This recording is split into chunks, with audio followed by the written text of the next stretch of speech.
ఈ కథ ప్రతాప్ వర్మ ఋతష్మక రాజ్యంలో సింహాసనం యొక్క కలహాల గురించి. రాజా ప్రతాప్ వర్మ కీ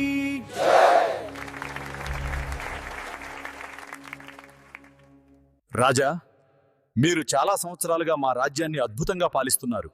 కానీ ఇప్పుడు కొత్త రాజును ప్రకటించాల్సిన సమయం ఆసన్నమైంది. నేను త్వరలో ఈ రాజ్యానికి తదుపరి రాజును ప్రకటిస్తాను. ఈ రాజ్యం యొక్క కొత్త రాజును ప్రకటించే సమయం వచ్చేసింది. కానీ ఏమి చేయాలో నాకు అర్థం కావడం లేదు. కంగారు పడకండి రాజా, నేను గురూజీని పిలిపించి ఆయనతో మాట్లాడతాను. నమస్కారం గురూజీ. నమస్కారం అమ్మా. నన్ను పిలిచిన కారణమేమిటి?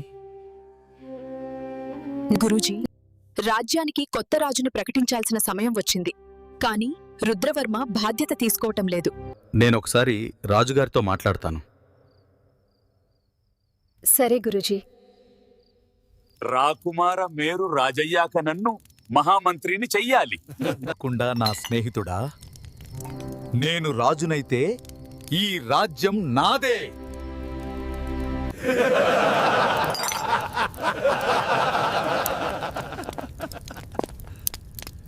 రాకుమారి, ఈ మనిషి రాజనిధుల నుండి కొన్ని బంగారు నాణేలను దొంగిలించాడు. నువ్వు ఈ తప్పు ఎందుకు చేశావు? తల్లి, నేను జమీందార్ పొలంలో కౌలు రైతుని. అతను నాకు సరైన జీతం ఇవ్వటం లేదు. కాని నా భార్యా పిల్లల్ని నేను చూసుకోవాలి. ఆ జమీందార్ని పిలిచి గుణపాఠం నేర్పండి. ఈ వ్యక్తికి అతని కుటుంబాన్ని చూసుకోవడానికి కొన్ని బంగారు నాణేలివ్వండి. ధన్యవాదాలమ్మా. ఈ తప్పు మళ్లీ చేయకు.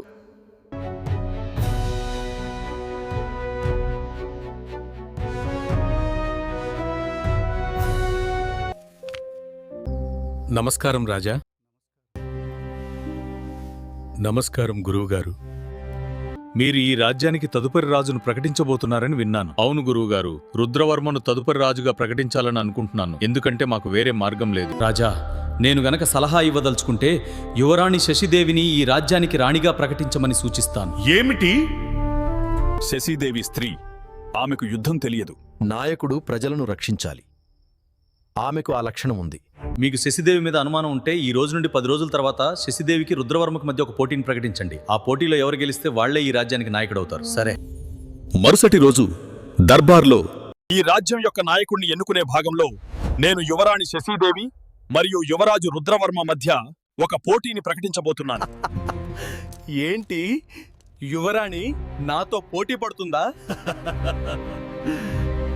తొందరపడకన్నయ్యా. నాన్నగారు ఇది పోటీ అని అన్నారు, పోరాటం కాదు. అవును, యువరాణి చెప్పింది నిజమే.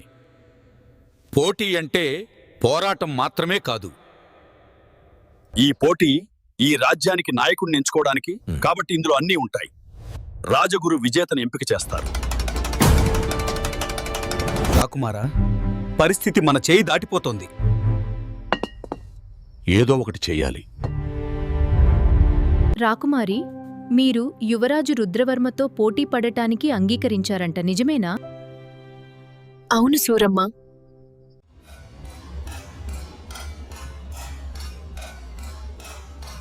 యువరాణి, నీతో కొంచెం మాట్లాడాలి. చెప్పు అన్నయ్య. శశిదేవి, నువ్వు నా చెల్లివి. నీతో పోటీ పట్టడం చాలా దారుణంగా అనిపిస్తుంది. నువ్వు ఓడిపోతే నాకు చాలా బాధగా అనిపిస్తుంది. నేను రాజు అయితే నిన్ను దేవతలా చూసుకుంటాను. కాబట్టి పోటీలో పాల్గొను. సోదరా, ఈ వెర్రిమాయలు నా మీద వెయ్యకు. నీ గురించి నాకు తెలుసు. నేను పోటీలో పాల్గొనడాన్ని ఉపసంహరించుకోను. ఏంటి, నావి వెర్రిమాయలా? నువ్వు నీ హద్దులు దాటుతున్నావు. ఈ పోటీలో పాల్గొంటే నేను నీ అంతు చూస్తాను.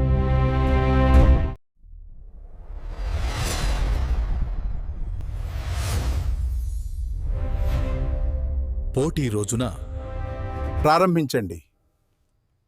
సరే రాజా.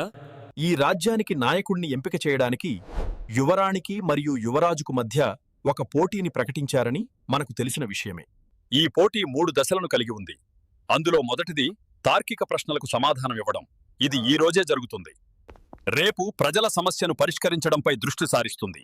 ఆ మరుసటి రోజు మాత్రం బలపరీక్షతో కూడి ఉంటుంది. ఉపాధ్యాయులారా, మీ ప్రశ్నలను ప్రారంభించండి.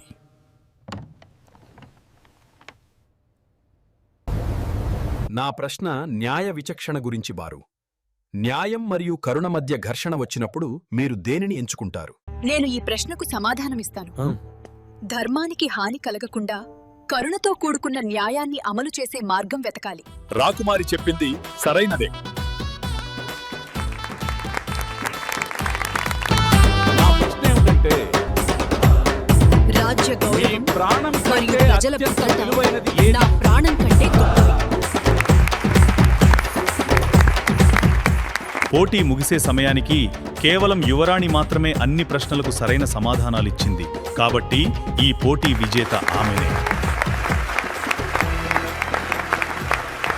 ఇంతటి అవమానమా? చింతించకు రాకుమారా, రేపటి పోటీ కోసం నా దగ్గర ఒక కొత్త ప్రణాళిక ఉంది. ఏంటి ఆ ప్రణాళిక? రేపటి పోటీ నిబంధనల ప్రకారం పాల్గొనేవారు ఒక వ్యక్తికి సంబంధించిన సమస్యను పరిష్కరించాల్సి ఉంటుంది. ఆ వ్యక్తిని నేను బందీగా ఉంచాను కాబట్టి ఒకవేళ ఆ వ్యక్తి అక్కడ అందుబాటులో లేకపోతే పోటీ రద్దు చేయబడుతుంది మరియు రాజు నేరుగా బలపరీక్ష పోటీని ప్రకటిస్తారు.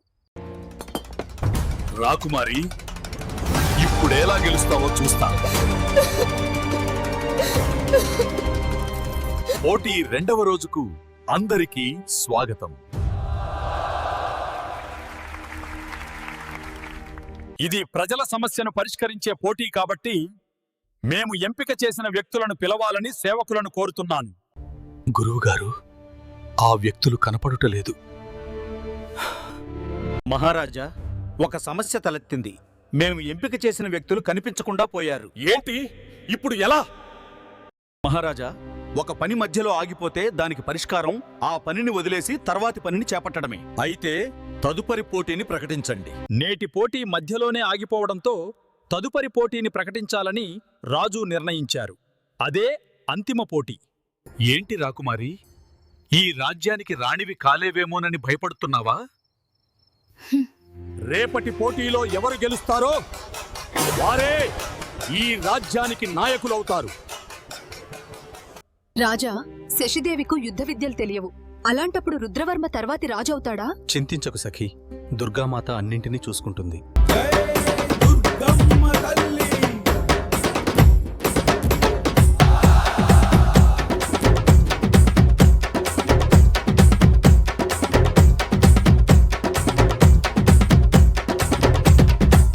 రాజా, మీరనుమతిస్తే ప్రారంభిస్తాము.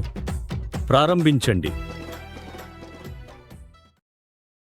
నేటి పోటీ ప్రకారం యువరాజు మరియు యువరాణి మధ్య ఒక పోరు ప్రారంభం కాబోతోంది.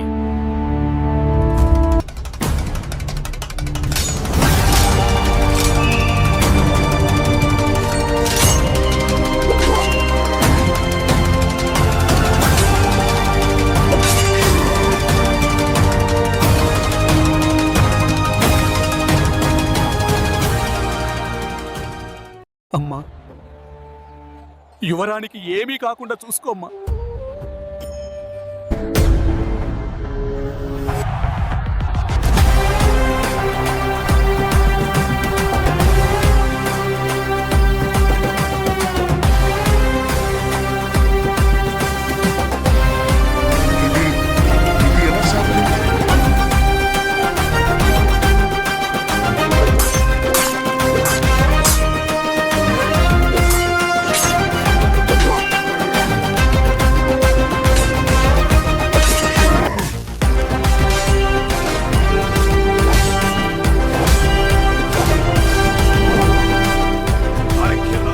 రాకుమారి శశిదేవి పోటీలో విజయం సాధించినందున ఆమె ఈ రాజ్యానికి రాణి అవుతుంది.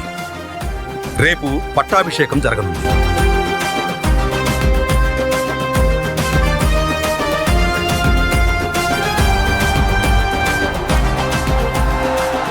ఇది ఈ ఋతష్మక